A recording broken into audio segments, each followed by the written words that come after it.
د لښکرګاه ښار ختیځ لور ته پرتې د نهر سراج ولسوالۍ اړوند دښتې سیمه کې د یو شمېر ځایي مسؤلینو او په زرګونه هیوادوالو له لوري د لوی اختر لمونځ په یوه ډاډمنه امنیتي فضا کې ادا سو. د لمانځه د اداینې پر مهال دیني علماو ګډونوالو ته د امیر المؤمنین اختریز پیغام وړاندې کړ چې پکښې د اتباعو حقوقو پر خوندیتوب، لا ډاډمن امنیت، د یتیمانو پر حال پوښتنه، له ولسونو سره د مسؤلینو له لوري د نیک او غوره چلند کولو باندې ټینګار شوی و. دغه راز دیني علماو هیوادوالو ته ډاډ ورکړ چې ستا ستونزې به د مسؤلینو له لوري حل سي، او همداراز یې له هغو څخه هم غوښتنه وکړه چې د ټولنې او کورنیو د لا اصلاح لاره کې خپل مسؤلیت ادا کړي.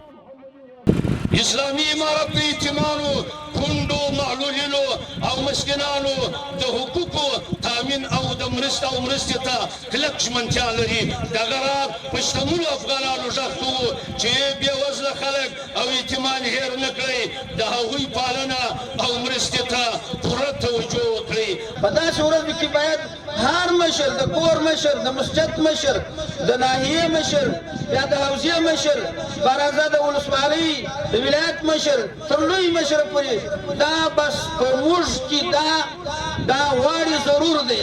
چې دوی به دا تعاون او کومک کوي چې دا خپل کشران او خپل هغه کسان چې د په قول او عمل هغه به رابولي نیت لره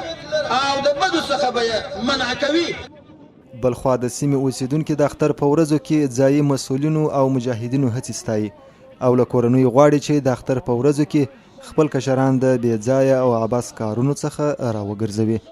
په دغه اندازه باندې د اختر د نور اخترو دونه توپیر دونه فرق دی.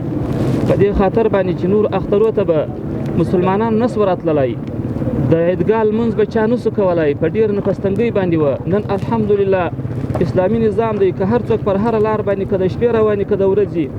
هیڅ چا مخ ته هیڅ مشکل نشته. څونه ترتیبات برابر کړي وو، ښه په عزت کې راغلو، دا بیا په عزت کې ځو، دغه ملي و ترتیبات به هم دغسې په عزت کې انشاءالله الحمدلله هېڅ خبره نشته. بس